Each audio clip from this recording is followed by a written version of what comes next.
Halo bro, balik lagi di channel Koko Brewok. Di video kali ini gue akan bahas sesuatu yang berbeda. Gue akan membahas sebuah jurnal penelitian yang dilakukan oleh seorang ahli biologi bernama Rob Brooks tentang arti brewok hipster berdasarkan evolusi menurut ahli biologi. Dan di sini juga akan sedikit gue tambahkan penjelasan-penjelasan supaya kalian lebih paham lagi. Oke, langsung aja kita masuk ke jurnalnya. Di abad ke-21, Rob Brooks seolah-olah bingung kenapa brewok orang banyak banget yang punya brewok seperti Viking. Sebagai ahli biologi evolusi, Rob Brooks sendiri merasa aneh. Tapi dia ingat seperti kata Charles Darwin yang berewokan.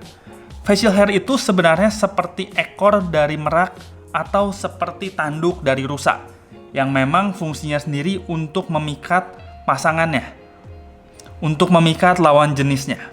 Dan bila dihilangkan, untuk dari sisi rusa sendiri atau sisi merak sendiri, musim kawinnya akan hilang.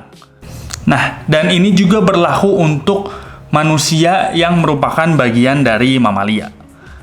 Nah, terus kenapa banyak pria yang dengan sengaja mencukur brewoknya, padahal itu menjadi bagian dari apa yang membuatnya menjadi lebih tertarik.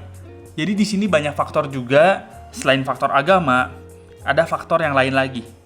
Nah, hal ini diteliti oleh Rob Brooks sendiri bersama dengan temannya, itu adalah Dr. Burnaby, selama beberapa tahun. Setelah beberapa penelitian yang melibatkan ribuan objek, brewok tentu saja berpengaruh terhadap daya tarik dari pria terhadap wanita. Jadi wanita semakin tertarik dengan pria yang brewokan, menurut penelitian. Tapi nggak sesederhana itu, banyak juga arahan-arahan untuk memaksimalkan brewok itu sendiri. Nah, dari yang diteliti, brewok 10 hari itu merupakan brewok yang terbaik. Jadi ketika kalian mulus dan memang sudah ada brewokan, ketika 10 hari itu brewoknya masih pendek-pendek, itu merupakan yang terbaik. Dan tapi masih banyak faktor yang lain, apakah harus dicukur atau enggak, dan sebagainya. Dari banyak-banyak faktor yang telah diteliti, yang pertama adalah jenis wajah. Jenis wajah yang maskulin lebih oke daripada yang rata-rata. Jadi orang dengan jenis wajah yang maskulin plus brewok jauh lebih oke dari orang rata-rata plus brewok. Jadi ini jelas ya bahwa orang yang misalnya lebih ganteng dengan brewok plus orang yang biasa aja dengan brewok pasti akan lebih oke orang yang lebih ganteng dengan brewok. Dan di sini juga yang gue tangkap adalah jenis wajah. Jadi menurut gue sendiri, untuk jenis wajah sendiri yang paling cocok dengan brewok adalah jenis wajah yang kotak, karena terlihat lebih tajam lagi. Jadi untuk shape dari dagunya itu dia lebih tajam lagi dengan brewok, itu menurut gue lebih oke lagi. Jadi itu ada jenis dari tipe wajahnya juga sendiri, itu berpengaruh juga. Dan brewok juga bisa menyamarkan sesuatu yang nggak beres di wajah kalian. Misalnya kalian yang punya double chin, atau yang punya, nah di sini juga disebutkan yang punya weak chin. Misalnya kalian yang punya dagu yang kelihatan lemah gitu atau kurang bagus, contohnya kayak ini. Setelah ada brewok, penampilannya jauh lebih baik lagi. Yang kedua, brewok sendiri berpengaruh terhadap selera juga. Jadi nggak bisa dipungkiri ya, ada yang memang suka orang dengan brewok yang lebat, ada juga orang yang suka dengan brewok yang rapih, dan bahkan ada juga orang yang suka orang yang tanpa brewokan. Contohnya, sebagus apapun, seganteng apapun orangnya, kalau brewokan, tapi di mata wanita itu suka K-pop yang mayoritasnya berwajah mulus. Ya, menurut wanita itu, orang di K-pop jauh lebih tampan dari orang yang punya brewok.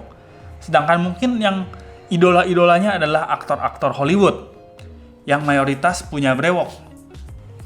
Ya, mereka akan menganggap bahwa orang yang brewokan itu jauh lebih ganteng daripada orang yang tanpa brewok. Jadi balik lagi ke preferensi, balik lagi ke selera, tergantung dari siapa yang ngelihatnya juga. Nah, di sini Rob Brooks juga melakukan penelitian survei lagi. Kali ini survei menggunakan Facebook tentang tren brewok di 94 kota dalam 37 negara. Di sini dari data yang didapatkan bahwa Hungaria adalah negara yang paling banyak orang yang mulus. Di sana orang yang mulus untuk prianya sendiri ada 68%. Sedangkan yang brewokan hanya 8%. Dan Italia menjadi negara yang paling banyak brewokan. Di sana hanya 28% yang mulus. Nah, di sini kita bisa lihat dari squad Euro 2020 yang dilaksanakan di tahun 2021 karena adanya pandemi COVID. Di sana kita bisa lihat bahwa mayoritas pemain Italia itu berewokan atau punya facial hair. Walaupun nggak semuanya punya full beard, tapi lebih dari 50% dari skuad Italia itu punya brewok dengan model yang berbeda-beda.